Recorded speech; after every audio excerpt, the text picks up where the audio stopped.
I, nearly adult male, have a strained relationship with my mum, 35, after an incident that happened about 6 years ago. My mum was super strict and a helicopter parent, so we fought a lot over my grades and the trouble I got into at school. She had essentially abandoned me, signing over custody to my dad after I told her something along the lines of, "I hate you and I wish I lived with Dad." Typical things an angsty preteen says to their parent. But that fight seemed to have broken her and she cried before dropping me off at my dad's apartment. I thought it wouldn't be a big deal and I would see her the next day after she proved a point, but she left me there. After that, things got essentially worse for me. My grades dropped and I kept getting into trouble at school, almost to the point where I was kicked out. My dad never had job security, so money was tight. His girlfriend also wasn't fond of me, saying I was dumped on them. I wanted to go back to live with my mum. I considered apologising, but my mum had essentially moved on with her life. She went back to college to get her degree and was constantly studying, and later on she was focused on her new work. On the weekends that I would get to see her, things were tense between us. She tried so hard to be the fun parent, eating takeout and leaving me to do what I wanted, but it was so unlike her and we became more estranged. 3 years ago she started dating Paul, 39 male, a widower with 2 daughters, a tween and a young teen. She began treating his daughters like they were her own, and they started calling her mummy, which irritated me.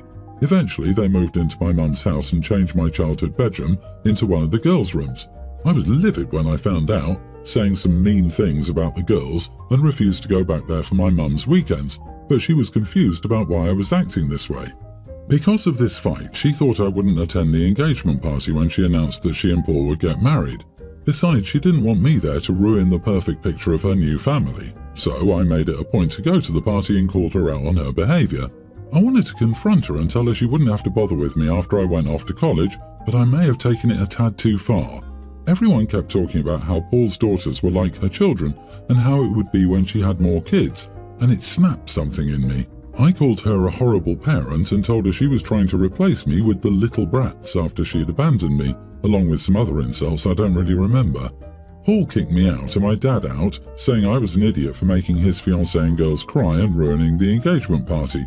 He said I wouldn't be allowed to the wedding unless I called and apologised.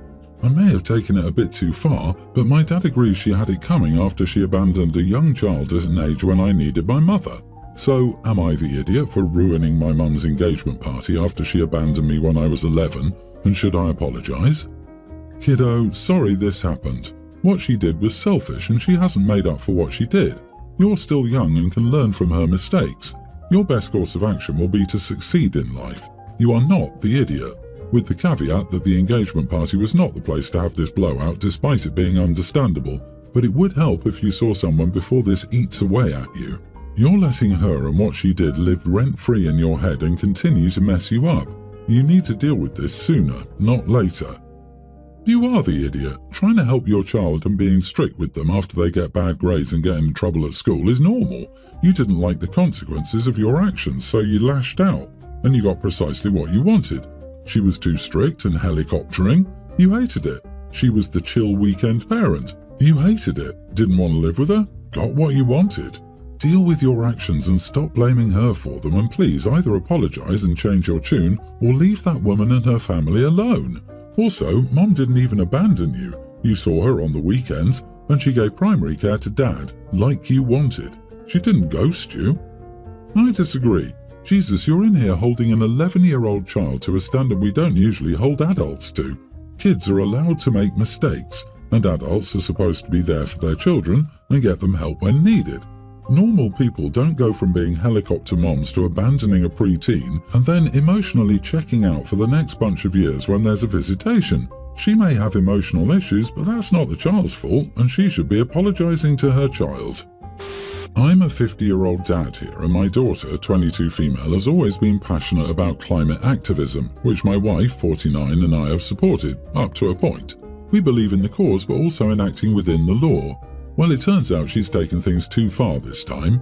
She got involved in some extreme actions targeting private jets, throwing paint and oil in the engines, and even making hoax calls about sabotage. They were recording their acts, probably for social media, but got caught by airport security, leading to her arrest along with her friends. She called us from jail, probably expecting us to bail her out or get her a lawyer, but I told her she'd have to deal with the consequences of her actions herself. After a long talk with my wife, we've decided not to intervene. She's been charged with a slew of serious crimes, including vandalism, trespassing, filing false reports, and potentially even more serious crime due to the nature of the hoax calls. These charges could lead up to 20 years in prison. It's a hard pill to swallow, and I've gone through a range of emotions. But at the end of the day, we've always told her that if she broke the law, she'd have to face the consequences. We never imagined it would come to this, but here we are.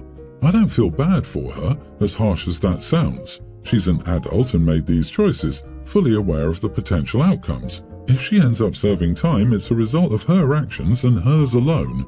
Am I the idiot for not helping my daughter after she was arrested? Oh boy, 20 years. I know you're not looking for sympathy, but hug her mother for me.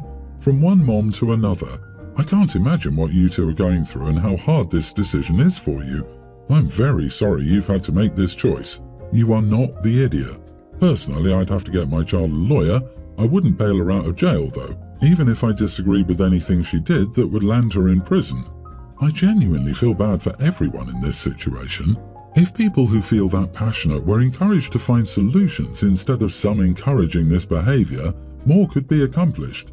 There's a girl in Louisiana who figured out how to turn broken glass into usable sand, a girl in Africa who turned old shoes into materials for building, and someone else who figured out how to recycle old clothes.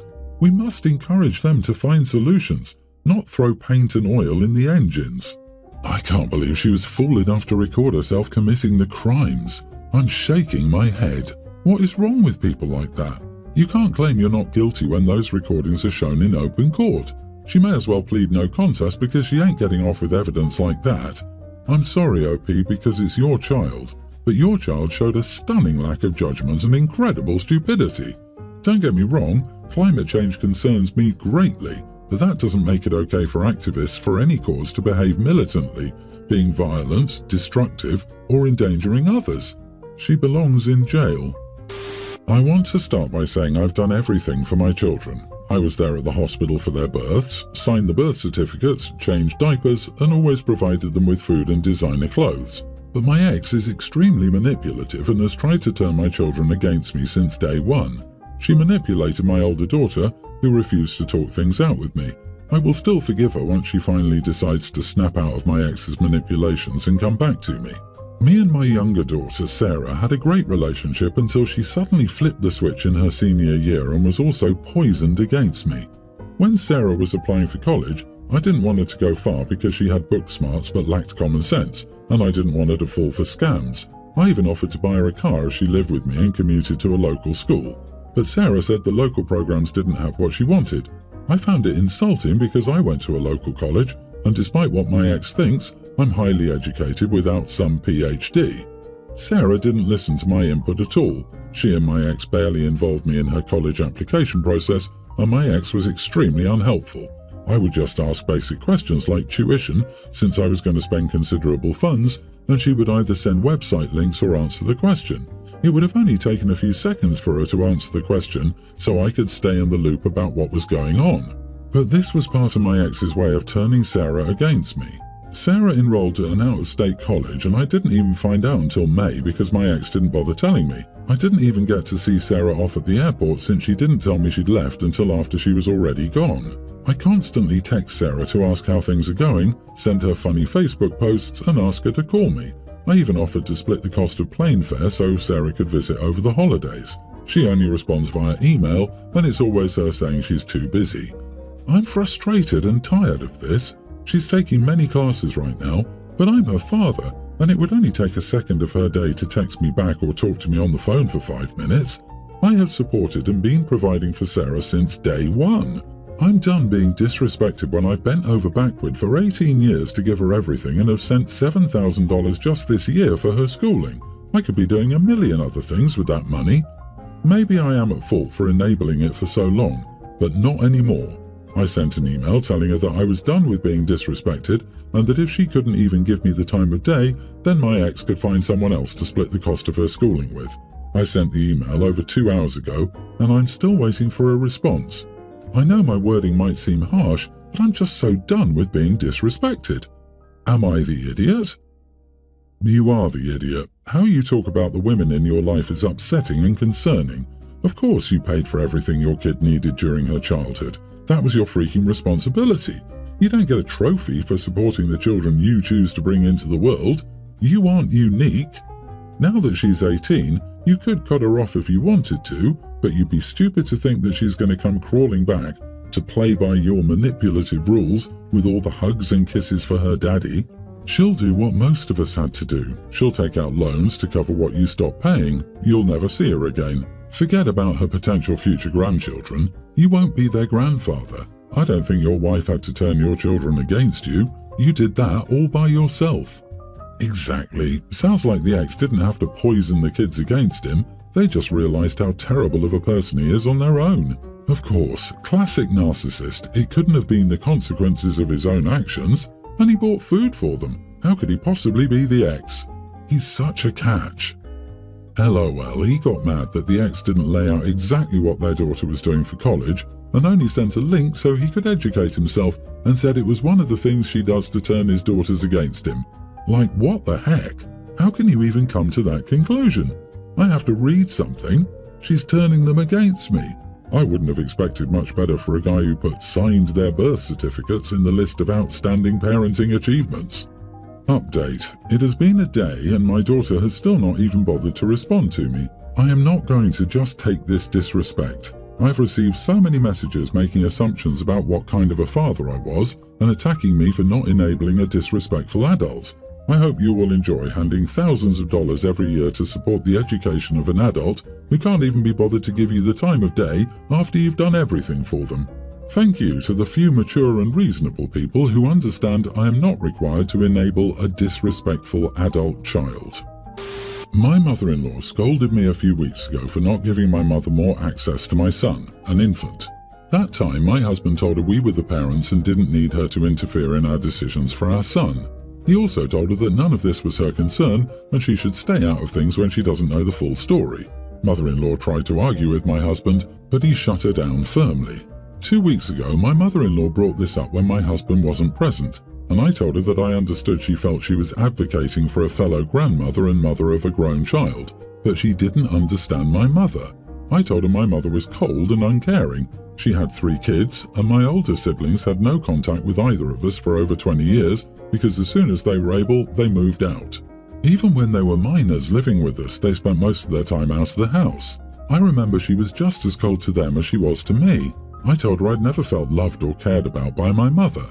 I had very little contact with her because it's difficult to have a relationship with a parent who responds with, "Why are you so sensitive?" whenever you try to bring up the topic of coldness.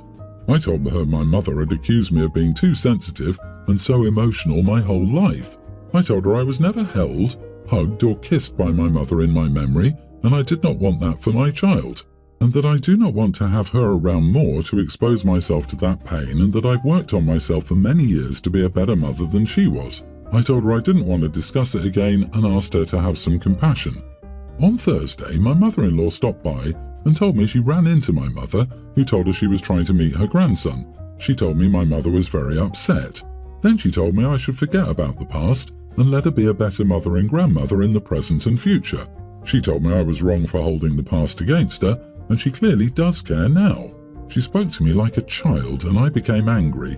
I told her to keep her nose out of my business and that none of this concerned her. My husband wasn't home at this time. My mother-in-law became angry, and I told her to leave. She complained to my husband. He told her she deserved everything I said and more. He also accused her of lacking compassion. He told me not to worry about his mother and said he won't let this happen again. She told me I didn't need to be so rude to her face and I should learn how to disagree without getting so angry. This is what makes me pause and made me want to ask, am I the idiot? Not the idiot. Your mother-in-law feels threatened by the fact that you will cut out a parent or grandparent. This is about her, not you or your mom or your relationship. Your mom not being around is a reminder that it could happen to her if she's too toxic and she wants some control over the situation. By forcing you to accept a toxic parent and grandparent in your mom through guilt trips and nagging, she's really trying to force you to accept any toxic behavior from her towards you and your baby while still having a guarantee of her place. I think you're spot on. Mother-in-law has been told how many times now? Your husband told her nicely but firmly. She tried again with you, and you explained clearly that you didn't have to do it. She then tried again, ignoring both you and your husband, and even then, you repeated your concerns calmly. After that, I think it's more than clear that she doesn't understand kind words concerning this topic. Be careful. She will be taking your child to meet your mother behind your back. If she brings it up again, put her on a timeout from seeing your child.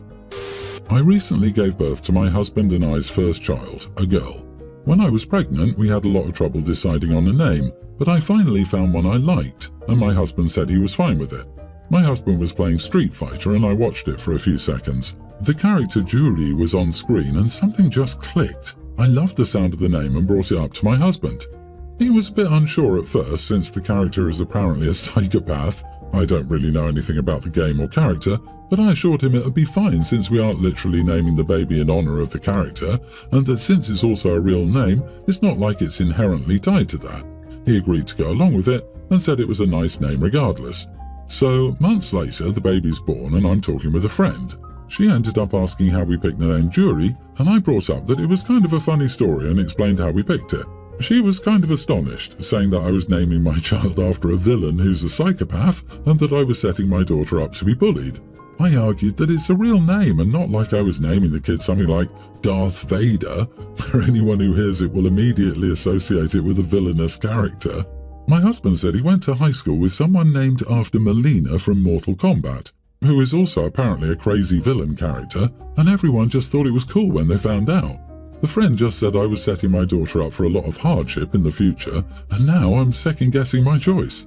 I didn't think it would be a big deal, but a few other people among my friends and family discovered the name's origin and are now telling me it was horrible to name my child that. Am I the idiot? As a dad and former lawyer, I'm so jealous you'll have a kid named Juri. Mom, is the baby asleep? Dad, the jury is still out. Mom gives the toddler a Cheerio to get them to put on some shoes. Dad, hey, that's jury tampering. Anyway, not the idiot. You'll love the name, and it isn't Scar or Darth Vader. It's a name with independent meaning from its bad guy associations. It's not a super common villain name, if that makes sense, and it is very cute. I doubt most people would recognize where it's from off the bat, and when your daughter shares the origin, it will likely be with people she's close to who would find humor in it, not judgment. Not every Harry is a scrawny orphaned wizard or the brother of the future King of England. Ergo, not every Juri is a villain. A name is a name. You're probably fine.